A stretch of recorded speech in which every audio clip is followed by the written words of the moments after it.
میں نے شروع میں آپ کی خدمت میں عرض کیا تھا کہ مناظر کو 10 باتیں جاننا ضروری ہے۔ نمبر 1 تعریف علم مناظرہ، نمبر 2 موضوع علم مناظرہ، نمبر 3 غرض علم مناظرہ، نمبر 4 مناظرہ، نمبر 5 طریق مناظرہ، نمبر 6 ثبوت مناظرہ، نمبر 7 حکم مناظرہ، نمبر 8 آداب مناظرہ، نمبر 9 متعلقات مناظرہ، نمبر 10 اہمیت و حیثیت مناظرہ۔ ابھی میں نے آپ کی خدمت میں صرف 4 چیزیں پیش کی ہیں: تعریف علم مناظرہ، موضوع علم مناظرہ، غرض علم مناظرہ اور مناظرہ۔ یہ صرف 4 چیز پیش کی ہیں۔ نمبر 5 طریقہ مناظرہ، اس کو ذہن نشین فرمائیں۔ طریقہ مناظرہ، فریقین میں سے ایک مدعی ہوگا، دوسرا مدعا علیہ ہوگا۔ مدعی کو معلل، مجیب، اور مدعا علیہ کو منکر، سائل اور نافی بھی کہتے ہیں۔ یعنی جب بھی مناظرہ ہوگا تو اس میں 2 فریق ہوں گے نا۔ ایک فریق وہ ہوگا جو دعویٰ کرے گا اور دوسرا ہوگا جو اس دعوے کی مخالفت کرے گا۔ ہمارا عقیدہ ہے نبی معصوم ہے، دوسرے کا عقیدہ ہے کہ نبی معصوم نہیں۔ ہمارا عقیدہ ہے کہ غیر نبی معصوم نہیں ہوتا، بعضوں کا عقیدہ ہے کہ غیر نبی بھی معصوم ہوتا ہے۔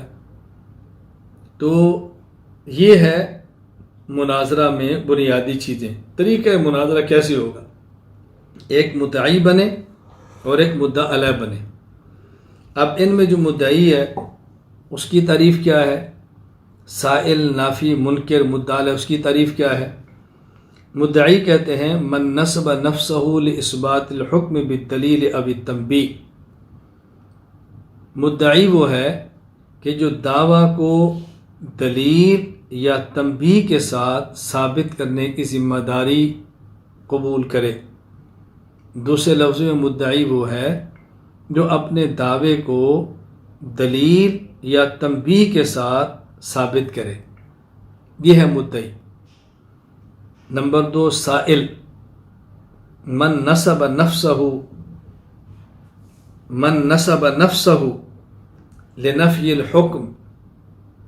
سائل، منکر، مدعا علیہ اور نافی، یہ وہ شخص ہے جو مدعی کے دعویٰ کو توڑنے کی ذمہ داری قبول کرے۔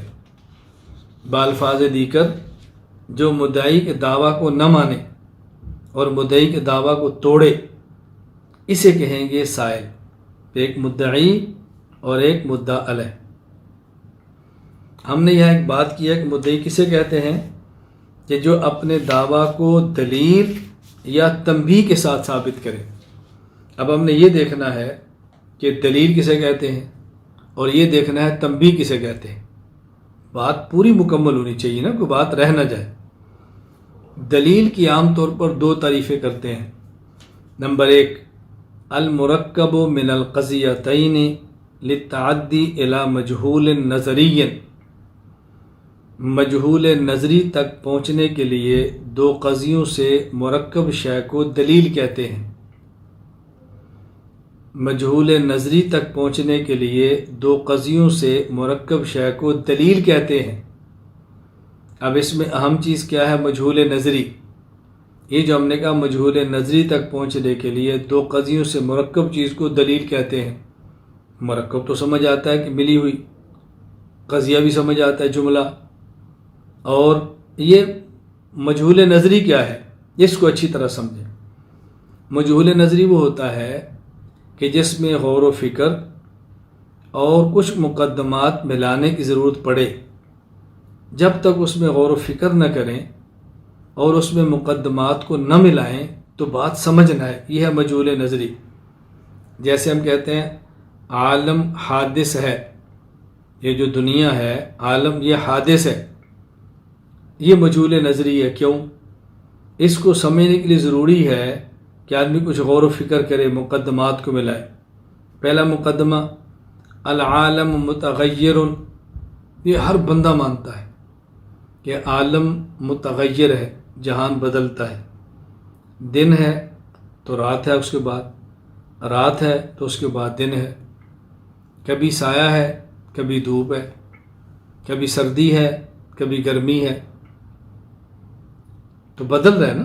اس کو کوئی شخص دنیا کا انکار نہیں کر سکتا کہ عالم متغیر ہے، بدل رہا ہے۔ وَكُلُّ مُتَغَيِّرٍ حَادِثٌ، اور جو بدلنے والی چیز ہے وہ فنا بھی ہوتی ہے، اس کو بھی ہر شخص تسلیم کرتا ہے، اس کا کوئی انکار کر ہی نہیں سکتا۔ دیکھیں نا، رات کب آئے گی؟ جب دن ختم ہو جائے۔ دن کب آئے گا؟ جب رات ختم ہو جائے۔ تو کل متغیر حادث، ایک چیز بدلنے والی جب بدلے گی تو اس کے بعد دوسری آئے گی نا۔ تو یہ دو چیزیں ایسی ہیں کہ ہر بندہ تسلیم کرتا ہے۔ نمبر ایک، یہ جہان بدلتا ہے، متغیر ہے۔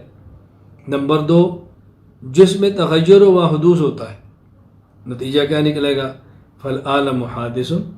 تو جب عالم متغیر ہے، المتغیر حادث ہوتا ہے، تو عالم بھی حادث ہوگا۔ اب یہ مجہول نظری تھا، ویسے ایک ہو گیا جہان ختم ہے، ختم ہو جائے گا، تو اس کو سمجھانا پڑے گا بھی کیسے ختم ہوگا۔ یہ اس کی ہم نے دلیل دی ہے، یہ جہان متغیر ہے، متغیر ختم ہوتا ہے، اس لیے بھی ختم ہو جانا ہے۔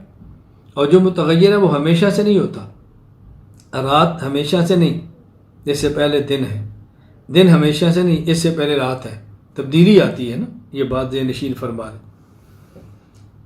دلیل کسے کہتے ہیں؟ ایک معنی ہم نے بیان کیا، المرکب من القضیتین للتعدی الی مجہول نظری، مجہول نظری تک پہنچنے کے لیے دو قضیوں سے مرکب شے کو دلیل کہتے ہیں۔ نمبر دو، دلیل کی دوسری تعریف، ما یلزم من العلم به العلم بشیء آخر، دلیل وہ چیز ہے کہ جس کے علم سے دوسری چیز کا علم از خود ہو جائے۔ دلیل وہ چیز ہے جس کے علم سے دوسری چیز کا علم از خود ہو جائے۔ مثلا کسی جگہ پہ دھوپ نظر آ رہی ہے، سورج نظر نہیں آ رہا، آگے بلڈنگ ہے، تو ہم کہتے ہیں بھی سورج ہے، کیوں؟ دھوپ ہے نا۔ تو دھوپ بتاتی ہے کہ سورج ہے، یہ نہیں ہو سکتا کہ سورج نہ اور دھوپ ہو جائے، کہ ہم نے دیکھا کہ دھواں ہے تو لگتا ہے یہاں آگ لگی ہے، کیوں؟ دھواں بغیر آگ کے ہوتا ہی نہیں، دھواں بغیر آگ کے ہوتا ہی نہیں۔ تو دلیل تو اس لیے کہتے ہیں کہ سورج پر دلیل روشنی ہے،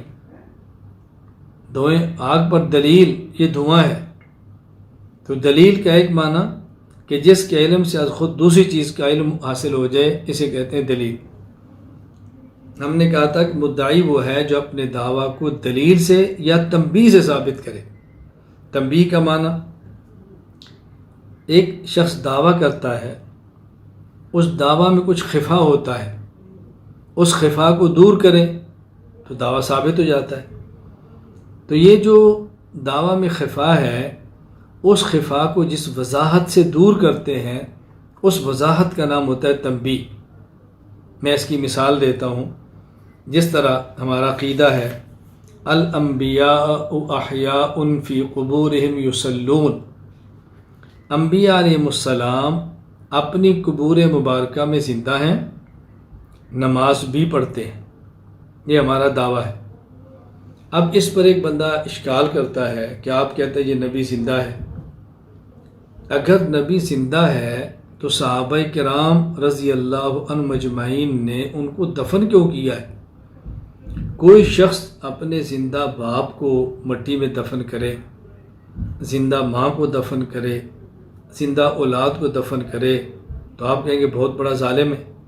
تو صحابہ کرام نے زندہ نبی کو بنو مٹی میں دفن کر دیا، اوپر سے مٹی ڈال دی، اللہ اکبر۔ تو کیا صحابہ کرام ظالم تھے؟ وہ اس بات کو سمجھتے نہیں تھے؟ تو یہ ایک خفا آ گیا، شبہ۔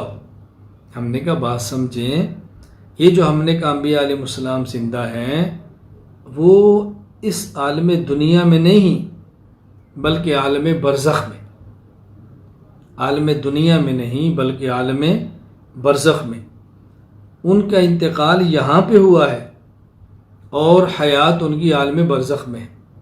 دنیا میں ان پر موت آئی ہے اور اس کے بعد ان کو حیات ملی ہے عالم برزخ میں، تو موت اور عالم میں ہے، وہاں دفن کر دیا گیا۔ حیات اور عالم میں اب کوئی اشکال ہی نہیں. تو جس وضاحت سے یہ خفا ختم ہوا اس وضاحت کا نام ہے تنبیہ. تو مدعی وہ ہوتا ہے جو اپنے دعوے کو دلیل سے یا تنبیہ سے ثابت کرے، وضاحت سے ثابت کرے. تو تنبیہ کا معنی بھی اچھی طرح سے نشین فرما لیں. میں ساتھ ہی عرض کر دوں، یصلون، انبیاء علیہ السلام اپنی قبروں میں نماز پڑھتے ہیں.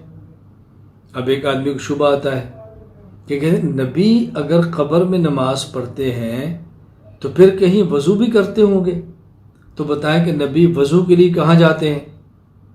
اب ہم ان سے پوچھتے ہیں کہ جب رسول اللہ صلی اللہ علیہ وسلم دفن ہوئے تو غسل دیا گیا تھا؟ جی. غسل سے وضو ہو جاتا ہے؟ جی. اچھا آپ یہ بتائیں کہ اس کے بعد وضو ٹوٹا ہے؟ جی پتہ نہیں. تو پھر اس کا کیا معنی ہے کہ وضو کہاں کرتے ہیں؟ وضو کریں گے اشکال تب ہو جب وضو ٹوٹے. تو جب وضو کا ٹوٹنا ہم ثابت نہیں کر سکتے تو وضو کے کرنے کو ہمیں ثابت کرنے کی کیا ضرورت پڑی ہے؟ اب دیکھو شبہ ختم ہو گیا نا. اصل انشاءاللہ العزیز جب یہ حیات انبیاء کی گفتگو آئے گی نا، ہم تفصیل سے دلائل دیں گے، شبہات کا رد کریں گے اور بتائیں گے کہ اہل سنت والجماعت احناف دیوبند کا عقیدہ کتنا پختہ ہے، کتنے وزنی دلائل ہیں اور مخالف کے شبہات کی حیثیت کیا ہے. یہ موقع پر بتائیں گے انشاءاللہ العزیز. ابھی تو عقائد آئیں گے، دلائل چلیں گے، تفصیل سے گفتگو ہوگی انشاءاللہ. میرے اللہ کو منظور ہوا، بس اللہ عافیت کے ساتھ ہمارے دورے کو جاری رکھے. اللہ تعالیٰ عافیت سے اس کو مکمل فرمائے انشاءاللہ العزیز. اللہ قبول کرم فرمائے. انشاءاللہ اس پر بات کریں گے. دوسری بات یہ سمجھے اس میں کہ مدعی وہ ہے جو اپنے دعویٰ کو دلیل یا تنبیہ سے ثابت کرے. یہ جو دعویٰ ہے کبھی اثباتاً ہوتا ہے کبھی نفیاً، یعنی دعوے کا ہمیشہ مثبت ہونا ضروری نہیں، کبھی مثبت کبھی منفی. مثلا کوئی غیر مقلد کہتا ہے کہ فاتحہ خلف الامام فرض ہے، امام کے پیچھے فاتحہ پڑھنا فرض ہے، یہ دعویٰ ہے اثباتاً. اور کبھی وہ کہتا ہے کہ امام کے پیچھے فاتحہ نہ پڑھیں تو نماز نہیں ہوتی، یہ نفیاً ہے.